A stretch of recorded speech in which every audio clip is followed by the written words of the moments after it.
स्नेहदा स्पन्दन स्नेहदा स्पन्दन।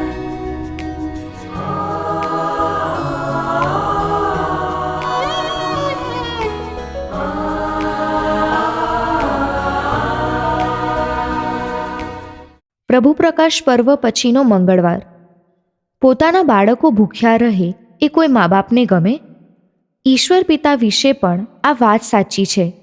તેમની ઈચ્છા અને યોજના એવી કે પોતાના બાળકોને પૂરતું મળી રહે.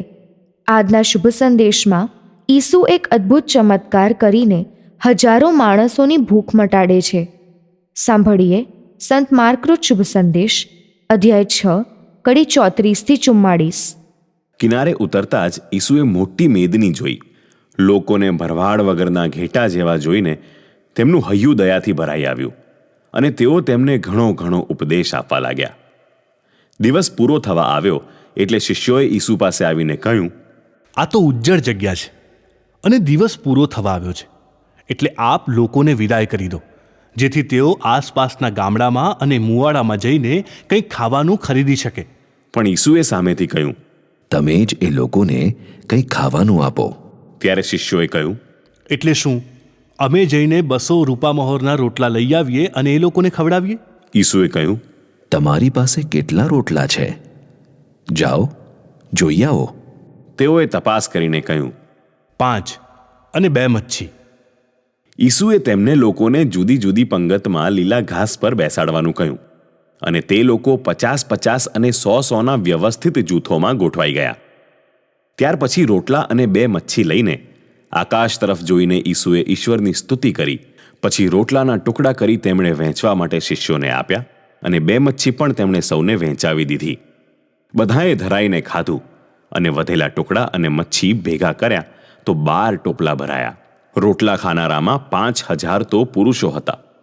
स्नेहदा स्पन्दन स्पन्दन। ઈસુ એકાંત જગ્યાએ ગયા છે પોતાના 12 શિષ્યો સાથે થોડો સમય ગાળવા. શિષ્યો હમણાં જ તેમને 2-2ની જોડીમાં મોકલવામાં આવેલા ગામોમાંથી પાછા આવ્યા છે. ઈસુએ આપેલી શક્તિઓનો શિષ્યો ભરપૂર ઉપયોગ કરી શક્યા છે અને સફળ પણ થયા છે. ઈસુ શિષ્યોને સાંભળવા માગે છે, પણ ઈસુ તે સ્થળે જ્યારે પહોંચે છે ત્યાં અગાઉથી લોકો એકઠા થઈને ઈસુની રાહ જુએ છે અને ઈસુ તત્કાળ પોતાનો કાર્યક્રમ બદલી નાખે છે. ઈસુને આ લોકો ભરવાડ વિનાના ઘેટાં જેવા લાગે છે. ભરવાડ હોય તો ખાવાનું પીવાનું મળી રહે, ભરવાડ હોય તો રક્ષણ મળે, ભરવાડ હોય તો માર્ગદર્શન મળે. લોકોને અન્યનો ભરવાડ તરીકેનો અનુભવ થતો નથી અને આ ભરવાડો છે ગામના કાજી, યરુશાલેમની વરિષ્ઠ સભાના પ્રમુખ વડાપુરોહિત, રોમન ગવર્નર પિલાત. લોકોને ઈસુમાં સાચા ગોવાળના દર્શન થાય છે અને ઈસુ પોતાનો કાર્યક્રમ મુલતવી રાખી લોકોને પ્રાધાન્ય આપે છે. ઈસુ લોકોને ઉપદેશ આપે છે. આ થયું લોકોનું આધ્યાત્મિક ભાથું. ટંક થાય એટલે શારીરિક ભાથું પણ જરૂરી બને. શિષ્યો ઈસુને આ બાબતની યાદ અપાવી લોકોને વિદાય કરી દેવાનું સૂચન કરે છે. ઈસુ તો શિષ્યોનું આ સૂચન ફગાવી દઈ શિષ્યોને જ કહે છે. શું ઈસુ શિષ્યોની મજાક કરે છે?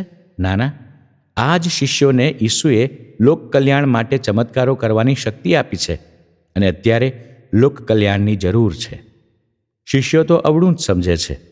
તેઓને તો ખાવાનું ખરીદવાનું જ યાદ આવે છે. ઈસુ શિષ્યોને કહે છે કે તેઓએ તેમની પાસે કઈ શક્તિઓ છે તેની તપાસ કરવાની છે. શિષ્યોને ખબર પડે છે કે તેમની પાસે કંઈક તો છે જ. આપણને દરેકને ઈસુએ શક્તિઓ આપેલી છે. આ શક્તિઓનો લોકહિતના કાર્ય માટે ઉપયોગ કરીએ તો જરૂરથી ચમત્કાર થાય. આપણે આપણી શક્તિઓનો એકમેકના પૂરક બનવામાં ઉપયોગ લઈએ તો આપણી શક્તિઓનો સરવાળો થશે. આપણે આપણી વસ્તુઓને પણ સહિયારા વપરાશ માટે આપીએ તો કદાચ ખોરાકનો ઢગલો પણ થાય. બાકી પડેલી વસ્તુ પ્રભુ પૂરી પાડશે. ઈસુએ 5 રોટલી અને 2 માછલીથી 5000 પુરુષોને જમાડ્યા. સ્ત્રીઓ અને બાળકો તો જુદા. વધેલા ટુકડાઓમાંથી પણ ચમત્કાર જ થયો. ઈસુ આપણા સાચા ગોવાળ છે.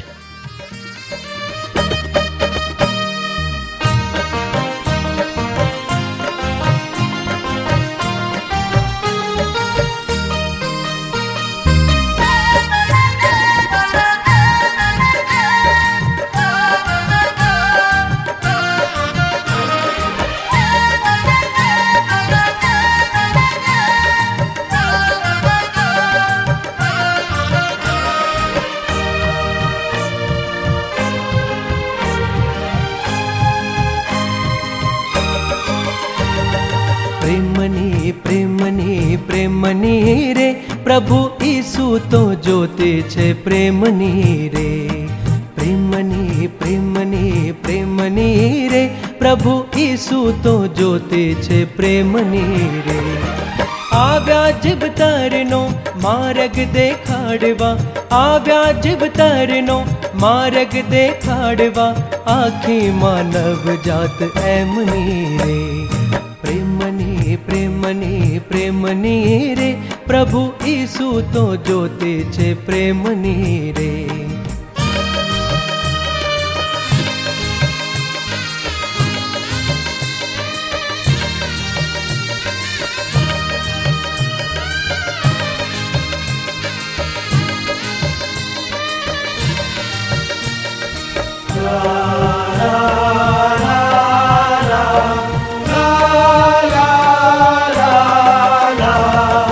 સાવરે ઉચેરા આવથી આવી તારેલો થઈ તેજ ધારા રે દિવ્યતાએ ગોઠી ધરતી સંગાથમાં યુગો અનંત એમ માળા રે સાવરે ઉચેરા આવથી આવી તારેલો થઈ તેજ ધારા રે દિવ્યતાએ ગોઠી ધરતી સંગાથમાં યુગો અનંત એમ માળા રે એની આગળ નથી કોઈ વિસાતમાં એની આગળ નથી કોઈ વિસાતમાં દોલત દુનિયાની હેમની રે પ્રેમની રે પ્રભુ ઈસુ તો જ્યોતિ છે પ્રેમની રે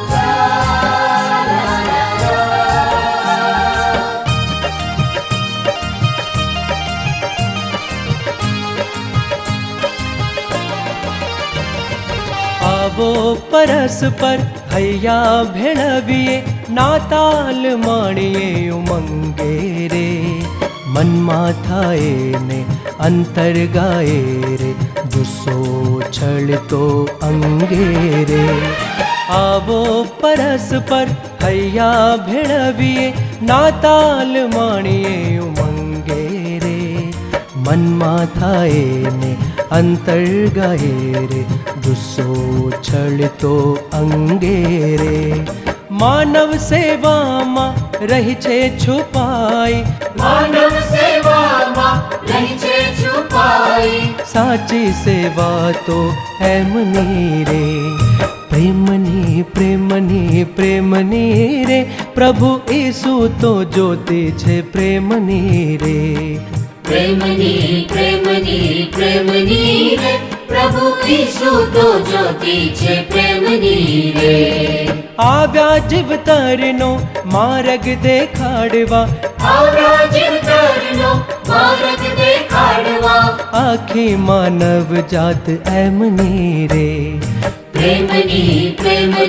પ્રેમની રે પ્રભુ ઈસુ તો જ્યોતિ છે પ્રેમની રે